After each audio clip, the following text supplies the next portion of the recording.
বন্ধুরা, বেশিরভাগ সময় ক্লায়েন্টরা জিজ্ঞেস করে মার্কেট তো এখন ভোলাটাইল, এখন কি ইনভেস্ট করা যেতে পারে? আমার উত্তর খুব সহজ। মার্কেটের টাইমিং এর থেকে গুরুত্বপূর্ণ হচ্ছে অ্যাসেট অ্যালোকেশন। এই অ্যাসেট অ্যালোকেশনকে স্মার্টলি ম্যানেজ করে মাল্টি অ্যাসেট অ্যালোকেশন ফান্ড। এই ফান্ডে equity plus debt plus gold কম্বিনেশনের ঝুঁকিকে ম্যানেজ করে এবং রিটার্নকে অপটিমাইজ করে।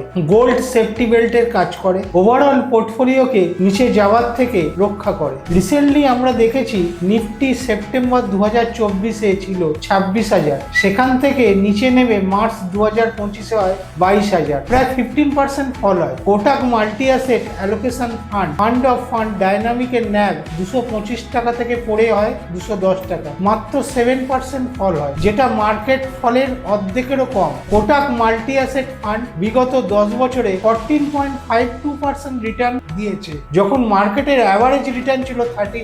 এটাই হচ্ছে অ্যালোকেশনের ক্ষমতা। যদি এমন কেউ থাকে যার একটা রেগুলার ইনকামের প্রয়োজন, তার জন্য একটা সঠিক ওয়ে হচ্ছে সিস্টেমেটিক উইথড্রল প্ল্যান বা SWP, যেখানে তিনি রেগুলারলি রিটার্ন পাবেন, আবার তার প্রিন্সিপালটা প্রোটেক্ট থাকবে এবং ভ্যালুটা সেফ থাকবে। ফিনোমেটিকের সিস্টেমেটিক উইথড্রল প্ল্যান, যেখানে রেগুলার রিটার্নও পাওয়া যায়, আবার প্রিন্সিপাল ভ্যালুও সেফ থাকে। ফিনোমেট্রিকের গাইডলাইন ও টুলসকে ইউজ করে আপনাকে সঠিক ফান্ড আমরা নির্বাচন করে দেবো। কার কোনটা কি প্রয়োজন, কারোর অল্প ঝুঁকি না মধ্যবর্তী ঝুঁকি না খুব বেশি ঝুঁকি, আপনার রিস্ক প্রোফাইলকে অ্যানালাইসিস করে সঠিক ফান্ড নির্বাচন করাই হচ্ছে আমাদের কাজ। তাই বন্ধুরা, দেরি না করে আজই যোগাযোগ করুন নিচের দেয়া ফোন নাম্বারে। থ্যাংক ইউ, জয় হিন্দ। Fund investments are subject to market risk. Read all scheme related documents carefully.